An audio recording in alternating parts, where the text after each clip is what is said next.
Bike Media. You know what to do. Hit the like button, subscribe to the channel. Thanks. We got lots of stuff coming up. So now what we have here, I'm able to show you the teams, the top 3 teams. So we had Alpecin-Deceuninck, Jumbo-Visma, and UAE. Those are the 3 teams that are going to be, shooting for the top prize. And at the top of that list of each one is Alpecin-Deceuninck is Van der Poel, Mathieu Van der Poel, who's won a classic already, Milan to San Remo. He won the first classic. The opening, it's like the beginning of the season. It's when the racing really starts. So Milan to San Remo was won by Mathieu Van der Poel, which is the longest race. It's really flat. One really big mountain, but the mountain is not steep at all. He won that. Then you have Jumbo-Visma, which is being led by Wout van Aert, and he won the Saxo Bank, which is sort of like used to be known as a sprinters classic, but it's more like a strongman's race basically, and he won that. And then you have Tadej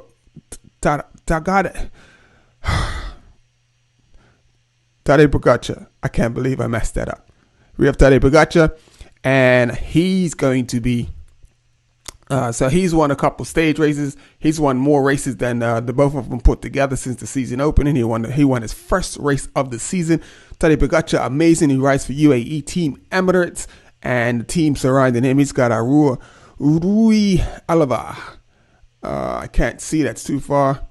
Bax is his last name. Michael Bujog, Matteo Trentino, Tim Wellens, and one other name. Wout Art has Eduardo Affini, Tige Benoit, Christophe Laporte, Tim Van Dijk, Yosh, and that's crazy. Jumbo-Visma's team is basically all Belgians, one rider from the Netherlands and one Italian. So Van Hoek, and then you got Alpecin-Deceuninck, which is supported by riders that are supporting Van der Poel, is Sylvain Dilla, Maurice Ballested, Michael Gog, Severin Kang, Gianni Vermashi, and Jandro Morish. I probably said his name wrong. I'm still going to learn it. So then we go down and we don't see, let me see, 1, 2, 3, 4, 5, 6. So I don't know if this is how they're ranking the team, but they got Intermarché, so it's not in alphabetical order. But Intermarché is down, as is the 12th team down on the list, and obviously Bini and Gourmet's got 111. So the leaders of each team are going to have like 1 in the series of numbers. So you have Bini and Gourmet, he's got 111. You look at Soudal Quickstep, you got Julian Alaphilippe. We can't forget about Alaphilippe. He's got number 71. We got Thomas Pidcock for Ineos. So these are riders that are going to be definitely featured in this Sunday's race. Dylan Tynes for Israel Premier Attack. And let me see. No, I don't see him. No Froome. This race is probably a bit too hard for Froome. He's not on it yet. He's just not on it. Let's go down. Who we got? Movie star. We got Ivan Garcia. He's leading them out for movie star. And KX Semzik. That's crazy. KX Semzik. We haven't heard anything else from Nairo Quintana. We haven't heard anything else from him. So I guess he's conceding that that it's basically his race career is over unless he comes back next year or something. And then we go down to Total Energies, and we got it's like the older guys at the bottom. That's crazy. So we got Peter Sagan. He's Total Energies. Looks like he's leading Total Energies out. And then we got Alexander Kristoff. So these are 2 riders that, if things are going well and they get it right on the day, they can pull out something impressive. But let's get back up to the top. We got Van der Poel, Wout van Aert, and Tadej Pogačar. And the other rider that you would think would we got to give a mention to Jesper Stuyven for Trek Segafredo. We can't not. And then we got Caleb Ewan. Now Caleb Ewan, he did pretty good in the last classic, and he was right there towards almost to the end. But let's see, maybe he's coming to form, and hopefully he's able to get things right. But this is the big 3. Like, if you go along like most cycling media things, they have it as basically Alpecin Deceuninck, Jumbo-Visma, and UAE Team Emirates. So which is Van der Poel, Wout van Aert, and Tadej Pogacar. And rightly so, because these are the riders that are on form and that are winning the races. So this is what's up. So let's see. So Sunday is going to be so interesting. I'm really looking forward to Sunday's race and what's going to happen. So in Milan to San Remo, I personally thought that if Bini would have been in the right place at the right time, like if he would have been at when Van der Poel went, I believe personally Bini is the only person with the power like one mano a mano that could have like probably set on Van der Poel's wheel, and that would have pissed Van der Poel right off, because Bini would have sat on the wheel and tried not to do anything. It's fair play, fair play. But I don't know. I mean, and this is my thing. He's not into the top three. And I do have to admit that because he is not in the top three, it only goes down to like the results that he's had. And I thought I sort of like, so I tried to think like, okay, Mathieu Van der Poel went down to Tirreno Adriatico, and he sort of had a so-so like showing at Tirreno Adriatico. And then what happened was when he came up to Milan to San Remo, this was the race that he was targeting. This is the race that he solely wanted to win. And the bookmakers like practically wrote him off because of his it's a 5-day stage race, Tirreno Adriatico, and because of the way he rode, the bookmakers pretty much wrote him off like, no, Wout van Aert, Tadej Pogacar, that's your favorites for Milan to San Remo, and he just totally surprised them. So because Bini had a similar campaign, whereas he had like he went down to Mallorca, won a race in Mallorca, and then he I can't remember the other race he won, and then he had some good results, and then his results teetered off, and he was having mediocre results similar to Mathieu Van der Poel. So I'm thinking, yeah, he's probably gonna do the same thing as Mathieu Van der Poel. But that was not the case. That was not the case. In this last race in Wevelgem, he had a crash early, probably mid-race, mid-race, 1 kilometer, 111, on 111 kilometer. He ran into the bollards that were on the side of the road. Luckily, the bollards, they had them padded up. So probably the only thing that got hurt badly was probably his pride, because he went down and he crashed. But he did that, and he did finish the race, which hats off to Bini, because when you're not in the run-ins, when you're off the back and you're basically riding to finish, you focus so much on what's going around. When you're actually up there on a day like it was wet, it was rainy, it was miserable, the roads were horrible. But when you're in the mix and you're riding, you don't notice any of that until the end. When you're off the back like that and you're not in the runnings and you still got to ride hard just to finish, you focus on it and you feel it. And you're so focused on, I just need to finish so that I can get in and get dry, get cleaned up and everything. So hats off to Bini for finishing and not pulling out, because he could have easily pulled out, because so many people did.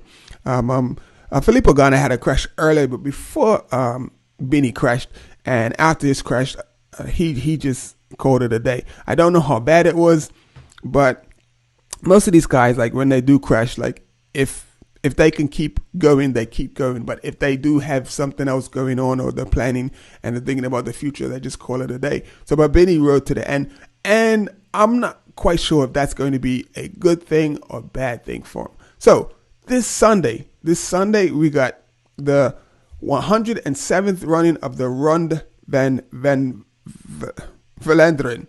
Ronde van Vlaanderen. Ooh, that's a bit of a tongue twister. So we got the 107th running of this race, and I'm going to keep my fingers crossed, because there are enough people in there to actually make it interesting and to keep it going. So let's see what happens on Sunday. So basically, what I wanted to talk about Bini was that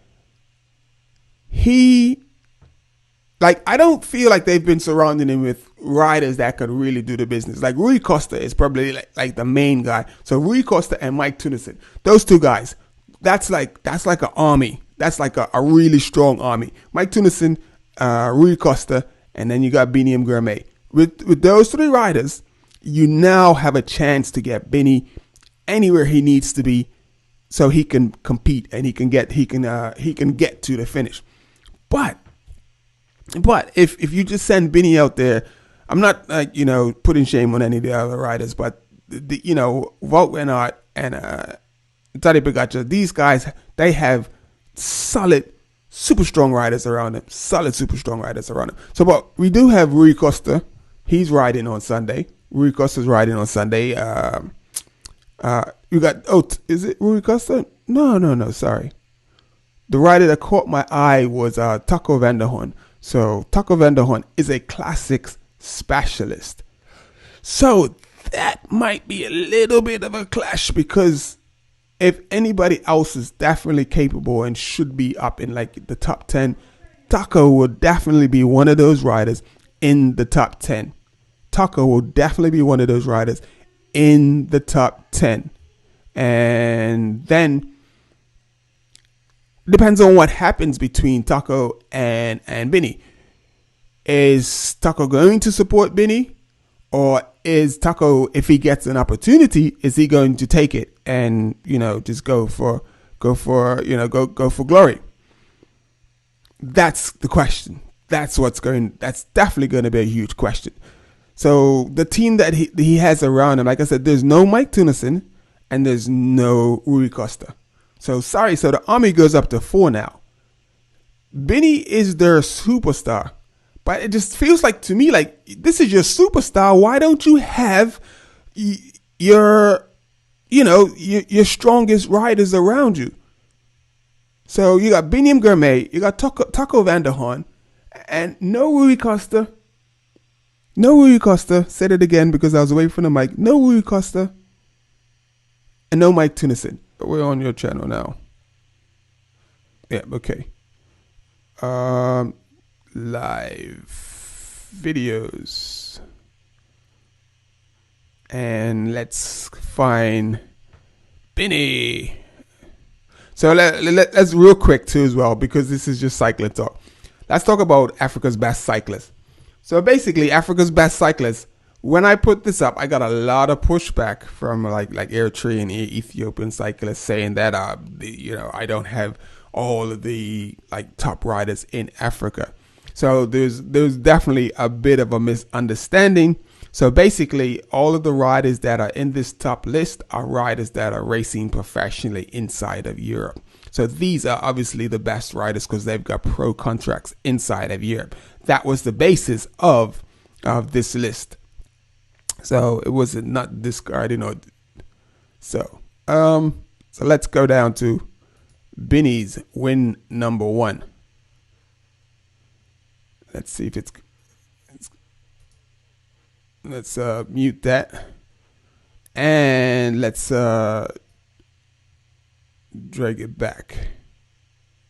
So that's did I get Bini's first?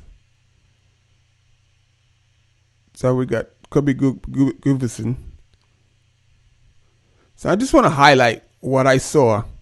He won this race, but let's just highlight some stuff really quickly. Okay, so we go from right here. Now, let's have a look at this.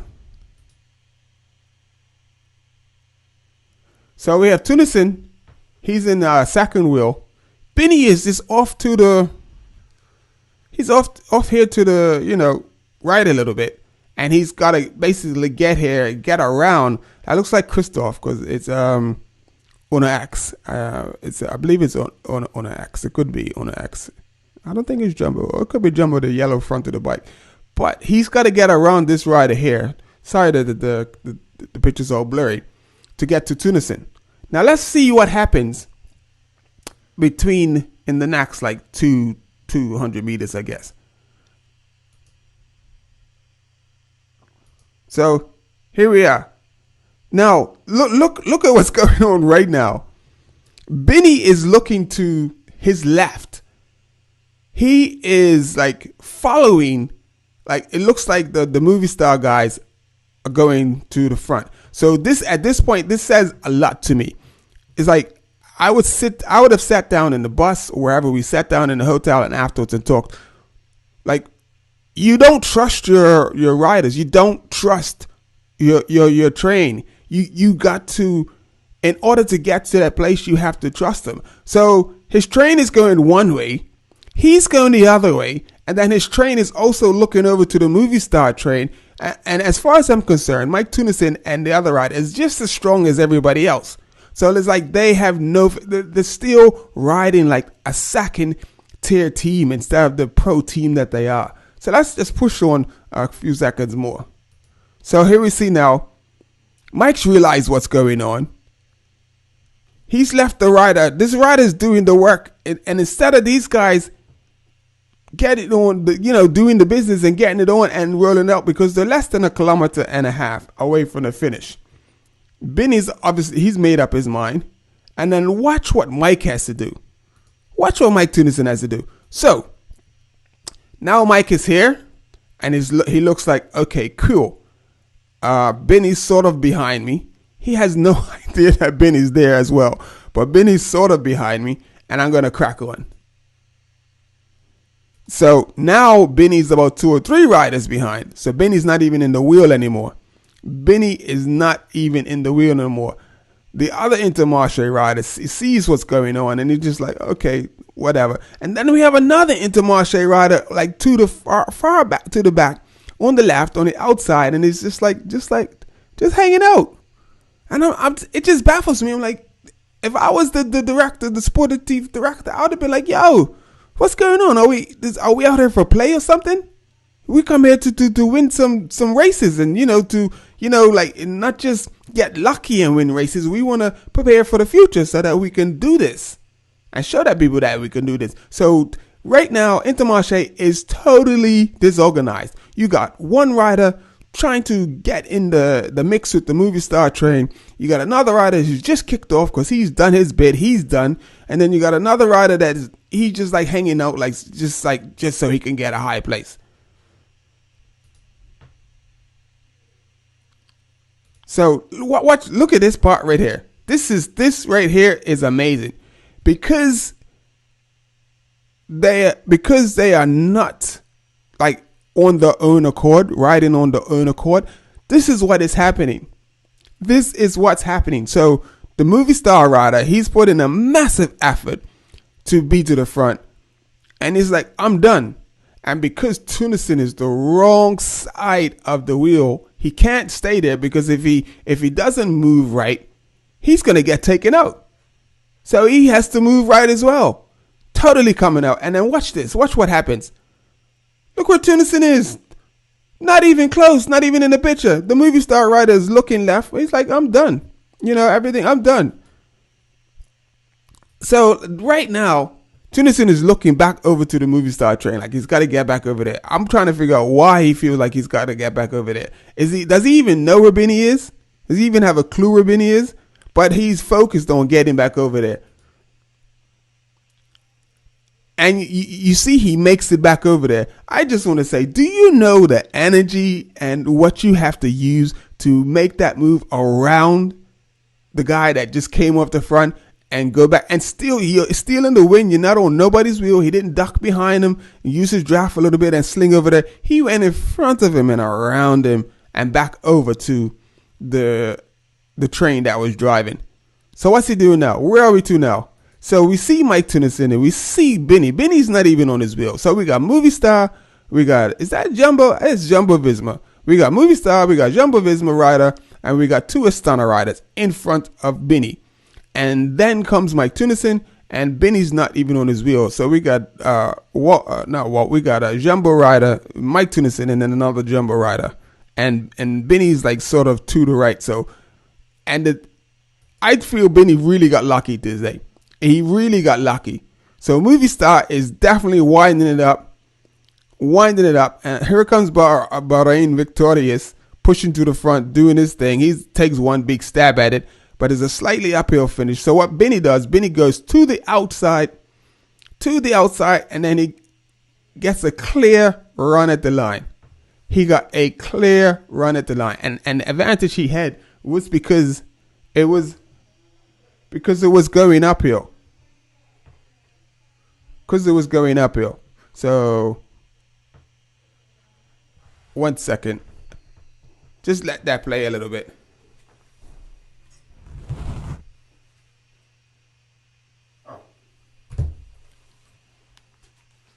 So, and that's how the race was won. So this is my reasoning behind why. Let's close that down. Escape. Come out of there. So this is the reason why I personally feel like Intermarché needs to get it together. They really need to get it together, or it's going to be just like disappointment after disappointment. He's doing the Giro. I'm looking forward to the Giro and what's going to be going on with the Giro, and hoping that things go well. So, but anyway, that's it. We've been here for 36 minutes. I'm not going to keep it too long. So, like I said, let's drop this down and bring this back up. And I didn't even know how to come out of the full screen anymore. But anyway,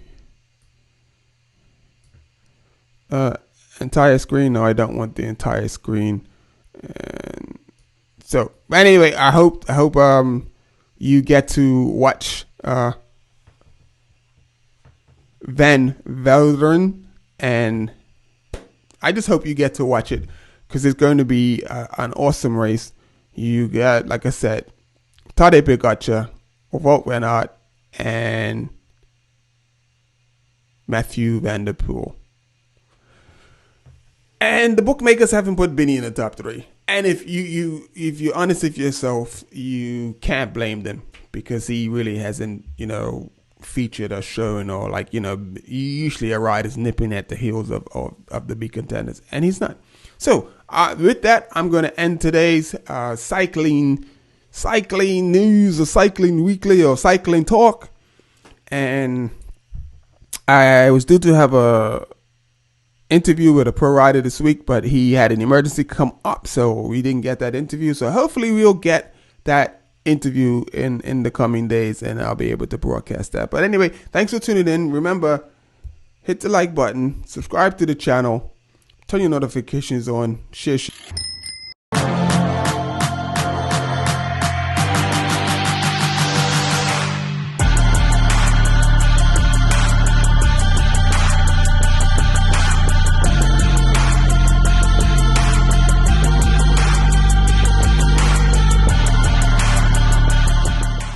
Your legs media, you know what to do. Hit the like button, subscribe to the channel. Thanks. We got lots of stuff coming up.